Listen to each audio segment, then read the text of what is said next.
नमस्कार दोस्तों, एक बार फिर से आपका स्वागत है केमिस्ट्री अड्डा में। आज हम लोग इलेक्ट्रोलिसिस ऑफ वाटर के बारे में पढ़ेंगे। हिंदी में इसे जल का वैद्युत अपघटन के नाम से भी जाना जाता है। अर्थात हम लोग देखने वाले हैं कि अगर वाटर के अंदर से इलेक्ट्रिसिटी पास कराई जाती है तो किस तरह के प्रोडक्ट्स बनते हैं कैथोड पे, किस तरह के प्रोडक्ट्स बनते हैं एनोड पे, और ओवरऑल इसके पीछे क्या क्या मैकेनिज्म छिपा है। आइए शुरुआत करते हैं इसकी।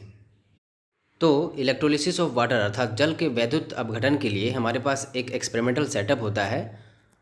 आप इसे घर में भी कर सकते हैं, बहुत ही इजी वे में यह हो जाता है। हम लोग इसके लिए एक मग लेंगे। मग के निचले वाले हिस्से में दो हम लोग छोटे छोटे होल करेंगे और उसमें ग्रेफाइट के रड अर्थात इलेक्ट्रोड्स डिप कर देंगे। एक हमारा ये इलेक्ट्रोड है, ये दूसरा इलेक्ट्रोड है, और उसे फिट कर देंगे रबर स्टॉप से ताकि किसी तरह का लीकेज ना हो। ग्रेफाइट रड के जगह पे आप पेंसिल का भी इस्तेमाल कर सकते हैं। दो पेंसिल ले सकते हैं आप, उसमें उससे भी एक्सपेरिमेंट पूरी तरह से हो जाएगा। क्योंकि जो पेंसिल की जो अंदरूनी हिस्सा है वो ग्रेफाइट की ही बनी होती है। कार्बन का वो एक एलोट्रोप होता है। इसके बारे में भी हम लोग अलग से पढ़ेंगे कार्बन के चैप्टर में। तो यहाँ तक चीज़ें हो गई। उसके बाद हम लोग क्या करेंगे कि इस बीकर के अंदर हम लोग वाटर ले लेंगे। चूँकि हमें वाटर का इलेक्ट्रोलिसिस करना है तो वाटर लेना ही होगा। और उसके बाद दो टेस्ट ट्यूब हम लोग लेते हैं और उस टेस्ट ट्यूब को उल्टा करके इन दोनों इलेक्ट्रोड के ऊपर ढक देते हैं। ऐसा करने से क्या होगा कि जो भी गैसेस निकलेंगी वो इस टेस्ट ट्यूब में आके कलेक्ट हो जाएंगी और बाद में फिर आप इसका वॉल्यूम का मेजरमेंट कर सकते हैं कि कौन कितना गैस निकला है। उसके बाद हम लोग इस इलेक्ट्रोड्स के जो दोनों छोर हैं उनको बैटरी के दोनों टर्मिनल से जोड़ देंगे। हम लोग ऑलरेडी जानते हैं ट्रिक से कि जो नेगेटिव टर्मिनल से जुड़ा होगा उसे कैथोड बोलेंगे। तो ये हमारा बैटरी के नेगेटिव टर्मिनल से जुड़ा है ये वाला हिस्सा, तो ये हमारा कैथोड कहलाया, ये हमारा कैथोड हो गया। और चूँकि ये बैटरी के पॉजिटिव टर्मिनल से जुड़ा है इसीलिए हम लोग इसे एनोड कहेंगे। अब हम लोग सभी जानते हैं कि वाटर जो है एक वीक इलेक्ट्रोलाइट है, या यूँ कहें कि वो नॉन इलेक्ट्रोलाइट है। अपने आयनों में वो टूट के रहता नहीं है। वाटर जो है बहुत ही फिबली आयनाइज होता है अपने सॉल्यूशन में, बहुत ही कम मात्रा में वो आयनाइज होता है। H+ और OH- की जो कंसनट्रेशन होती है सॉल्यूशन में वो 10⁻⁷ के आसपास होती है, बहुत ही कम अमाउंट है। तो अगर आप जनरली वाटर से करंट पास कराएंगे तो आपको बबल्स निकलते दिखाई नहीं देंगे क्योंकि उसकी कंडक्टिविटी बहुत ही कम है ऑलरेडी। तो हम लोग क्या करते हैं कि वाटर की कंडक्टिविटी बढ़ाने के लिए हम लोग इसमें डाइल्यूट H2SO4 मिला देते हैं।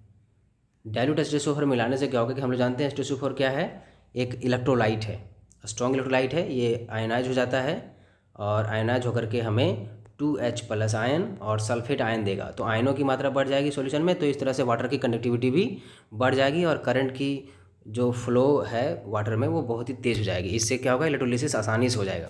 यहाँ पे एक चीज़ और सीखना होगा आपको कि हम लोग इसमें HCl डाइल्यूट HCl का ऐड नहीं कर सकते हैं, HNO3 को भी ऐड नहीं कर सकते हैं क्योंकि ये वोलेटाइल नेचर के होते हैं। HCl तो हमारा गैस है, जैसे ही आप डालेंगे ये उड़ जाएगा, तो कोई इसका मतलब नहीं बनता कि आप उसमें HCl डाल रहे हैं। HNO3 वोलेटाइल है, कुछ देर के बाद ये उड़ जाएगा। तो बेस्ट रहता है हमारे पास डाइल्यूट H2SO4।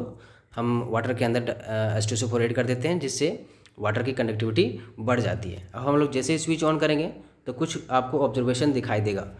आप देखेंगे कि एनोड पे कुछ बबल्स निकल रहे हैं और कैथोड पे भी कुछ बबल्स निकल रहे हैं। अब सवाल उठता है कि बबल्स क्या हैं, किस तरह के गैसेज हैं वो, इसका कैसे पता लगाया जाए। तो आइए समझते हैं कि क्या क्या रिएक्शंस हुआ होगा यहाँ पे। तो सबसे पहले पता लगाते हैं कि जो हमारे पास सॉल्यूशन बना है उस सॉल्यूशन में किस तरह के आयन्स मौजूद हैं। तो हम लोगों ने वाटर लिया है और उसकी कंडक्टिविटी बढ़ाने के लिए H2SO4 लिया है। दोनों अभी सॉल्यूशन में मौजूद हैं। तो वाटर से तो H+ और OH- कुछ मात्रा में मिले होंगे हमें, और इससे भी हमें 2H+ आयन और सल्फेट आयन मिले होंगे। तो दो तरह के हमारे पास आयन्स अभी अवेलेबल हैं। एक H+ है हमारे पास, एक OH- है, और SO4 2- है। दो तरह के आयन्स हमारे पास हैं। अब हम लोगों ने देखा था कि कैथोड पर नेगेटिव चार्ज होता है, ये नेगेटिव इलेक्ट्रोड से जुड़े हैं तो इनके ऊपर पूरा नेगेटिव भरा होगा। यहाँ पे पूरा नेगेटिव है और एनोड पे हमारा पूरा पॉजिटिव है। तो सॉल्यूशन में जो नेगेटिव होगा वो पॉजिटिव इलेक्ट्रोड की तरफ भागना शुरू करेगा। तो हमारा नेगेटिव आयन हमारा सल्फेट है और हाइड्रोक्साइड है। इनकी चाहत होगी कि हम कहाँ भागें सॉल्यूशन से, एनोड की तरफ भागे। और H+ तो कोई कंपटीशन इसमें होगा ही नहीं, ये सीधा जा करके कैथोड पे जाके डिपॉजिट हो जाएगा या वहाँ पे रिएक्ट करेगा, अपना चार्ज को गेन करेगा और स्टेबल हो जाएगा। लेकिन समस्या यहाँ पे OH- और सल्फेट आयन में आएगी। दोनों नेगेटिव हैं, दोनों चाहेंगे कि हम पॉजिटिव की तरफ जाएंगे अर्थात एनोड की तरफ जाएं, लेकिन कोई एक ही जा पाएगा। रेस के मैदान में वही जीत पाएगा जो दौड़ने में माहिर हो, अर्थात जिसका डिस्चार्ज पोटेंशियल ज़्यादा होगा, जो डिस्चार्ज होने की टेंडेंसी ज़्यादा रखता है, उसी की डिपोजिशन वहाँ देखने की मिलेगी, उसी का रिएक्शन कैथोड एनोड पे देखने को मिलेगा। तो आप जब इलेक्ट्रोकेमिकल सीरीज देखेंगे तो पाएंगे कि OH माइनस आयन की डिस्चार्ज होने की टेंडेंसी सल्फेट आयन से ज़्यादा होती है, तो ये बेचारा पीछे छूट जाता है और जो OH माइनस आयन है वो एनोड पे जाके डिपोजिट होना या फिर वहाँ पे डिस्चार्ज होना शुरू हो जाता है, और H प्लस जो है वो कैथोड पे जाके डिस्चार्ज होना शुरू हो जाएगा। अब आप इसके बारे में कंसेप्ट पढ़ेंगे कि किस तरह से हम लोग डिस्चार्ज डिस्चार्ज होने की टेंडेंसी का पता लगाते हैं, किस तरह से प्रेफरेंशियल डिस्चार्ज थ्योरी सामने आई, उसको क्या कहती है उसके बारे में भी पढ़ेंगे, और वोल्टेज का कंसेप्ट क्या है इस चीज़ को भी देखेंगे। तो अभी आपको ये सीखना है कि यहाँ पर OH माइनस और सल्फेट आयन में कंपटीशन था, लेकिन OH माइनस आयन जीत जाएगा क्योंकि इसकी डिस्चार्ज होने की टेंडेंसी सल्फेट आयन से ज़्यादा है, और H प्लस तो हमारे पास यही है, प्लस चार्ज अकेला है तो कोई कंपटीशन है नहीं इसके साथ में। तो ओवरऑल रिएक्शन आप देखते हैं कि क्या क्या होता है। तो सबसे पहले बात करते हैं हम लोग कैथोड पे। कैथोड की बात करते हैं, एट कैथोड की बात करते हैं। कैथोड होता है नेगेटिव, और ये नेगेटिव है तो ये अपनी तरफ पॉजिटिव को अट्रैक्ट करेगा। पॉजिटिव आयन हमारे पास थे H प्लस। और कैथोड पे होता है रिडक्शन, और रिडक्शन का मतलब होता है गेन ऑफ इलेक्ट्रॉन।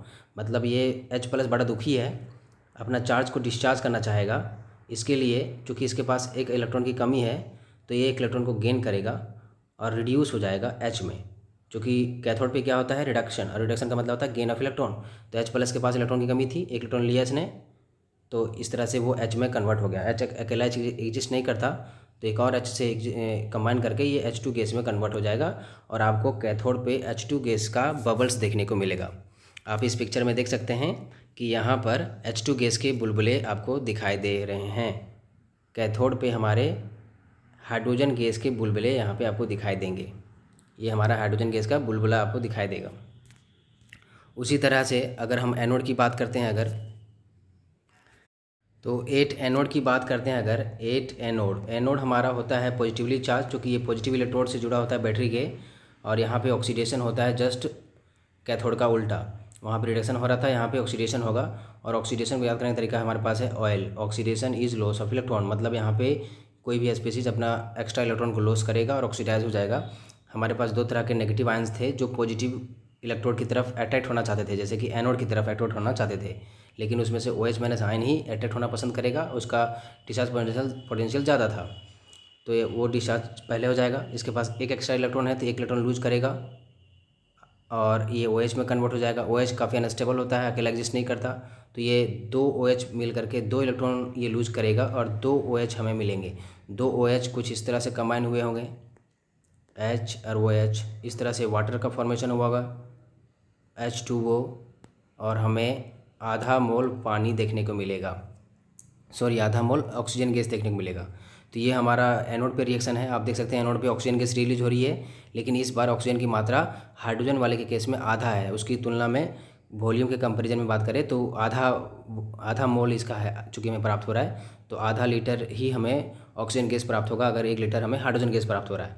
तो आप देख सकते हैं कि यहाँ पर ऑक्सीजन गैस के भी बबल्स एनोड पे दिखाई दे रहे हैं। ये हमारा ऑक्सीजन गैस का बबल है, एनोड पे दिखाई दे रहा है, लेकिन अगर ये 0.1 लीटर होगा तो हमारा हाइड्रोजन 0.2 लीटर, जस्ट इसका डबल होगा। ओवरऑल रिएक्शन इसको देखते हैं हम लोग। अब ये हमारा कैथोड पे रिएक्शन था कि दो H प्लस आयन दो इलेक्ट्रॉन लेकर के H2 गैस में कन्वर्ट हो गए, और दो H माइनस आयन दो इलेक्ट्रॉन को लूज करके H2O और हाफ O2 में कन्वर्ट हो गए। ओवरऑल रिएक्शन लिखना चाहेंगे तो हम लोग लिख सकते हैं, दो इलेक्ट्रॉन से दो इलेक्ट्रॉन कैंसिल हो जाएंगे, 2H प्लस आयन और 2H माइनस आयन मिलेंगे, 2H प्लस आयन और 2OH माइनस आयन आपस में मिल करके ये हमें H2 गैस देंगे, साथ में हमें वाटर मिलेगा और साथ में हमें आधा मोल ऑक्सीजन भी देखने को मिलेगा। तो ये ओवरऑल रिएक्शन था जिसमें से हम लोग देखा कि हाइड्रोजन गैस के जो अमाउंट रहेगा वो ऑक्सीजन गैस की तुलना में डबल रहेगा। ये 1 मोल है, मतलब ये पूरा 1 लीटर है, तो ये आधा लीटर बना होगा। कभी कभी एग्जाम में डायरेक्टली इंटरव्यू में पूछा जाता है कि वाटर के हाइड्रोलिसिस में कौन कौन सी गैसेज निकलती है और कितनी मात्रा में निकलती है और क्यों निकलती है, ये अधिक मात्रा में क्यों निकल रही है, मतलब डबल क्यों निकल रही है, ये उसका आधा क्यों निकल रही है। तो इससे आप देख सकते हैं सिंपली किस तरह के रिएक्शंस हो रहे हैं, किस तरह का वहाँ पे फॉर्मेशन हो रहा है। आई होप आपको वाटर के इलेक्ट्रोलिसिस को अच्छे से आपको समझ में आ गया हो। किसी तरह का आपको मन में सवाल हो तो आप मुझे कमेंट सेक्शन में पूछ सकते हैं। अगर ये वीडियो आपको हेल्पफुल लगा हो तो लाइक करें, कमेंट करें, शेयर करें एंड सब्सक्राइब करें। Thank you.